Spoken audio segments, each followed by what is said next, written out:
Cooker விசில மறந்து உணவு வீணாகி போச்சா?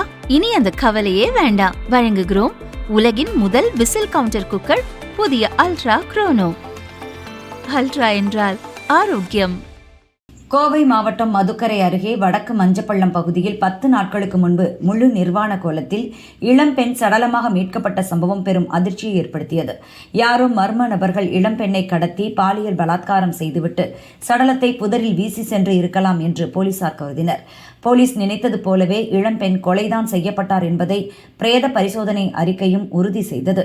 தொடர் சட்டம் ஒழுங்கு பிரச்சனையால் போலீசாருக்கு ஏற்கனவே கடும் நெருக்கடி.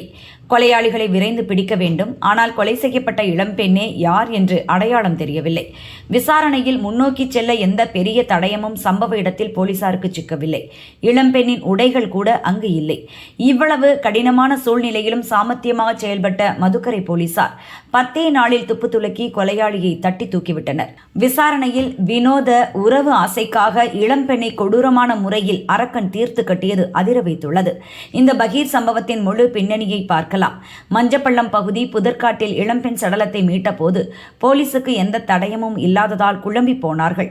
போலீசுக்கு இருந்த ஒரே ஒரு எவிடன்ஸ் என்றால் இளம்பெண் கையில் இருந்த டாட்டூ தான். ஜெகன் என்று பச்சை குத்தி இருந்தார். யார் அந்த ஜெகன்? கணவனா அல்லது காதலனா? இல்லை என்றால் இளம்பெண்ணின் அப்பா பெயரா? இப்படி பல சந்தேகம்.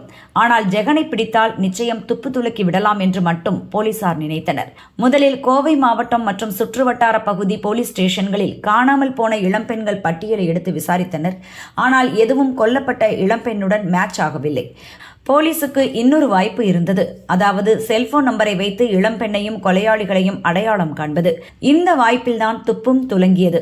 அதாவது இளம்பெண் கொல்லப்பட்டு 2-3 நாட்கள் ஆகி இருக்கலாம் என்று போலீசார் கருதினர். குறிப்பிட்ட நேரத்தில் சம்பவ பகுதியில் இருக்கும் செல்போன் டவர் மூலம் ஆக்டிவாக இருந்த செல்போன் நம்பர்களை போலீசார் சேகரித்தனர். ஆனால் பல 100 நம்பர்கள் ஆக்டிவாக இருந்தன. அவற்றில் ஏதாவது சில நம்பர்கள் சம்பவத்துக்கு பிறகு சுவிட்ச் ஆஃப் ஆகி இருக்கிறதா என்று ஆய்வு செய்தனர். இதற்கு 2 காரணம்.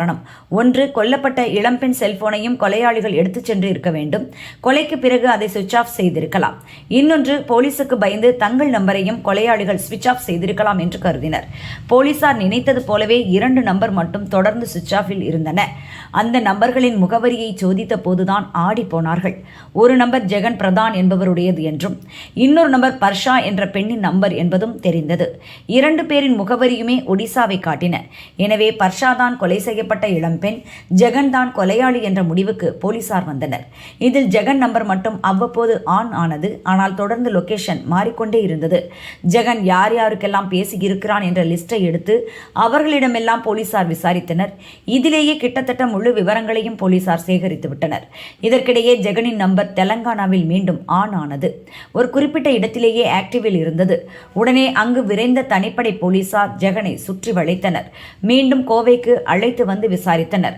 அப்போதுதான் அவன் தனது மனைவியை கொன்றதாக திடுக்கிடும் வாக்குமூலம் கொடுத்தான்.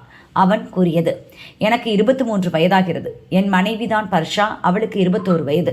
ஒடிசாவில் நான் சத்தப்பூர் மாவட்டத்தைச் சேர்ந்தவன். அவள் கஜபதி மாவட்டம். 2023இல் இன்ஸ்டா மூலம் பர்ஷா அறிமுகமானால் நானும் அவளும் காதலிக்க ஆரம்பித்தோம். பின்னர் திருமணமும் செய்து கொண்டோம். திருமணம் ஆன பிறகுதான் அவள் இன்ஸ்டாவுக்கு அடிமையானவள் என்பது தெரிந்தது. எப்போதும் செல்போனில் தான் மூழ்கி இருப்பாள். அவளுக்கு நிறைய ஆண் நம்பர்களும் இருந்தனர். நான் வீட்டில் இல்லாத நேரம் அவர்களிடமும் வீடியோ கால் பேசி வந்தாள். நானே பலமுறை நேரில் பார்த்தேன். அவளை சத்தம் போட்டேன். ஆனால் கேட்கவில்லை. இதனால் அடிக்கடி 2 பேருக்கும் சண்டை வந்தது. ஏற்கனவே எனது அப்பாவும் அம்மாவும் வேலை நிமித்தமாக கோவை புதூரில் குடிபெயர்ந்தனர். மனைவியுடன் ஒடிசாவில் இருப்பது இனி நல்லதல்ல என்று நினைத்தேன். பெற்றோர் உதவியுடன் 1 வருடம் முன்பு பர்ஷாவுடன் கோவைக்கு வந்தேன். அப்பா அம்மாவுடன் இருக்காமல் நானும் பர்ஷாவும் வேறு இடத்தில் வசித்தோம். கட்டட வேலை செய்து வந்தோம். வேலை நடக்கும் இடங்களுக்கு மாறி மாறி குடிபெயர்வது வழக்கம். கோவை வந்த பிறகும் பர்ஷாவின் இன்ஸ்டா மோகம் அடங்கவில்லை. ஆண் நண்பர்களின் வீடியோ கால் சகவாசத்தை தொடர்ந்தார். மீண்டும் சண்டை வந்தது. இதனால் கோவை புதூரில் வசிக்கும் பெற்றோர் வீட்டுக்கு வந்து விட்டார். பர்ஷா செல்போனிலேயே மூழ்கி கிடக்கிறாள் என்று என் அம்மாவும் அடிக்கடி புகார் செய்தார். இதெல்லாம் என் மனைவி மீது தீராத ஆத்திரத்தை உண்டு பண்ணியது. இருப்பினும் அவளுடன் சேர்ந்து வாழ்ந்தேன். சம்பவத்தன்று மஞ்சப்பள்ளம் பகுதியில் கட்டுமான வேலை நடக்கும் ஒரு இடம் நோக்கி நானும் மனைவியும் நடந்து சென்று கொண்டிருந்தோம். அப்போது அவள் இயற்கை உபாதை கழிக்க வேண்டும் என்றாள். தண்ணீர் இருக்கும் புதர் பகுதிக்கு அவளை அழைத்துச் சென்றேன். அந்த நேரத்திலும் கூட அவள் இன்ஸ்டாவில் ரீல்ஸ் பார்த்து கொண்டிருந்தாள். இது என்னை ஆத்திரமூட்டியது. ஆனால் நான் எதுவும் சொல்லவில்லை. எனக்கு அந்த புதர் பகுதியில் மனைவியுடன் தனிமையில் இருக்க வேண்டும் என்று ஆசை வந்தது. இது பற்றி அவளிடம் சொன்னேன். ஆனால் அவள் முகத்தில் அடித்தது போல பதில் சொன்னாள். என் மீது எரிந்து விழுந்தாள். ஏற்கனவே அவள் மேல் இருந்த ஆத்திரமும் என் ஆசைக்கு இணங்க மறுத்ததால் வந்த ஆத்திரமும் சேர்ந்து அவளை கொல்ல முடிவு செய்தேன். அங்கேயே அவளை கடுமையாக தாக்கி நிலைகுலையச் செய்தேன். பின்னர் கழுத்தை நெரித்து கொலை செய்தேன்.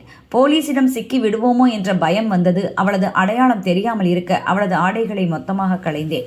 சம்பவ இடத்திலிருந்து தூரத்தில் அந்த துணிகளை புதரில் வீசினேன். அவளது செல்போனையும் சுவிட்ச் ஆஃப் செய்து எடுத்துச் சென்றேன். ஆனாலும் போலீசார் என் மனைவி கையில் இருந்த டாட்டூவை வைத்து என்னை கண்டுபிடித்து விட்டனர் என்று ஜெகன் வாக்குமூலம் கொடுத்தான். இதை பதிவு செய்து கொண்ட போலீசார் ஜெகனை கைது செய்து சிறையில் அடைத்தனர். மதுக்கரை சம்பவத்தில் 10 நாட்கள் கழித்து துப்பு துலங்கியதும் கொலைக்கான பின்னணியும் வெளியாகி பெரும் பரபரப்பை ஏற்படுத்தியுள்ளது.